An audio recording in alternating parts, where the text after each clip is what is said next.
ao príncipe 7 semanas e 62 semanas. Então veja aqui, desde a saída da ordem. Então houve uma ordem para restaurar e edificar Jerusalém. Qual é essa ordem?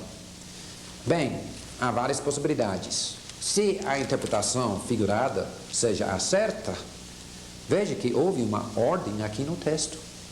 Lembre-se quando Gabriel veio para falar com Daniel. Veja as palavras dele. Versículo 23.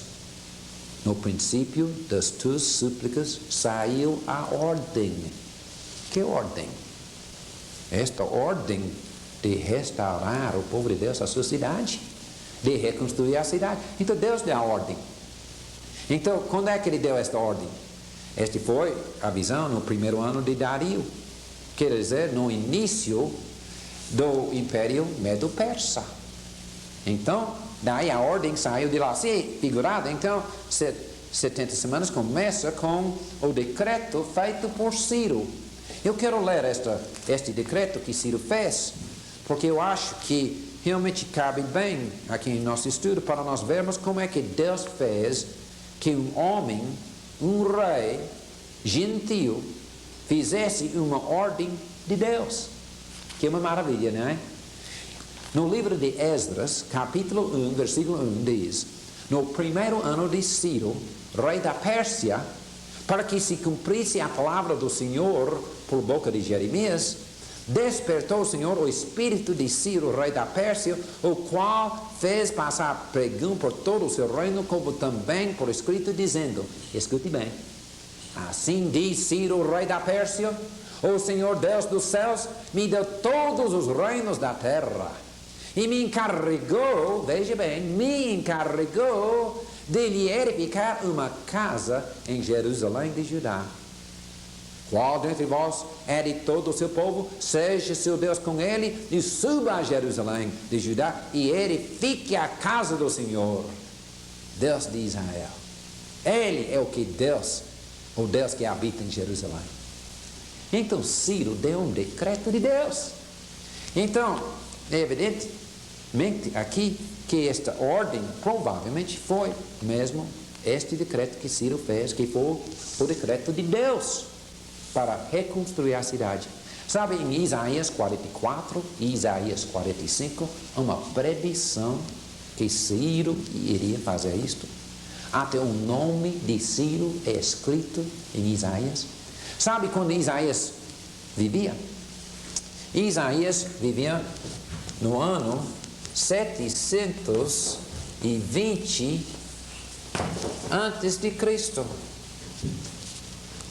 E sabe quando Ciro veio? Ciro veio em 536. Daí, 184 anos depois de Isaías receber a visão, Ciro veio. E Isaías pôs o nome de Ciro. O chamou de Ciro em Isaías 44 e Isaías 45. E disse que ele iria edificar não apenas o templo, mas também a cidade de Jerusalém. Mas que maravilha! Deus escreve a história antes dela acontecer mesmo. 184 anos antes da história acontecer, já deu até o nome de Ciro. E Ciro foi usado por Deus assim para deixar o povo voltar à sua terra e reconstruir a cidade.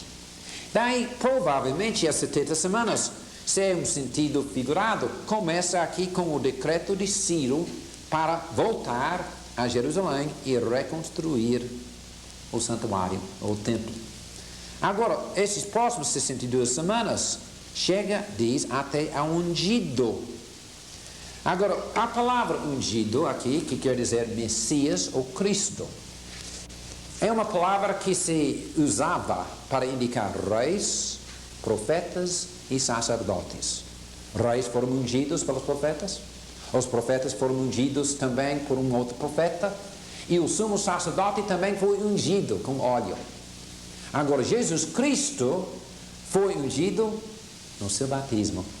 Lembra-se em Mateus capítulo 3, quando o Espírito Santo desceu sobre ele, Então ele fica ungido pelo Espírito Santo.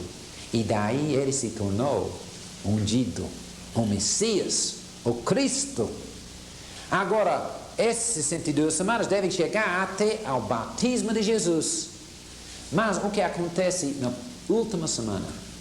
Veja bem aqui, porque fala sobre esta última semana, em versículo 26. Depois das 62 semanas, se depois das 62 semanas, tem que ser na última. Muitos não reconhecem este fato. Há eruditos que tiram esta última semana e jogam muito para o futuro.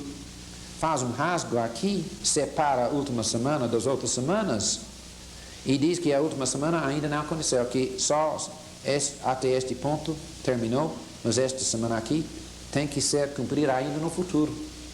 Mas não pode ser, sabe por quê? Porque diz, olha novamente, versículo 26, depois das 62 semanas será morto ungido. Cristo tem que morrer não dentro das 62 semanas, mas depois, se depois tem que cair assim na última semana, número 70. Então na última semana Cristo morreu. E a morte assim dele foi a causa da destruição posterior de Jerusalém. Porque o povo de Deus rejeitou o seu rei, rejeitou o seu Salvador. Assim crucificou o Filho de Deus. Mas que crime, que triste. Jesus veio para salvá-los e eles rejeitaram o próprio Filho de Deus. Rejeitaram seu próprio Salvador, seu próprio Messias ungido. E assim, quando rejeitaram Jesus, daí vem o castigo de novo pelo pecado pior de todos os tempos, matar o Filho de Deus. E como castigo, então, veja aqui em versículo 26, e o povo de um príncipe que há de vir destruirá a cidade e o santuário, e o seu fim será num dilúvio, e até ao fim haverá guerra, desolações são determinadas. Então veja bem, depois em versículo 27, ele fará firme aliança com muitos por uma semana. Quem fará esta aliança? Alguns acham este príncipe que virá, mas realmente a pessoa principal no contexto é o ungido.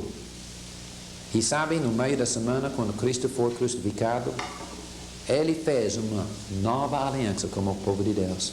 Ele dedicou com seu sangue a nova aliança. Em Hebreus capítulo 9, versículos 15 e 16. Só pela morte, assim que veio o Novo Testamento, a nova aliança. Assim, no meio da semana, ele mesmo fez uma aliança. Mas acabou dizendo fazer cessar o sacrifício e a oferta de manjares.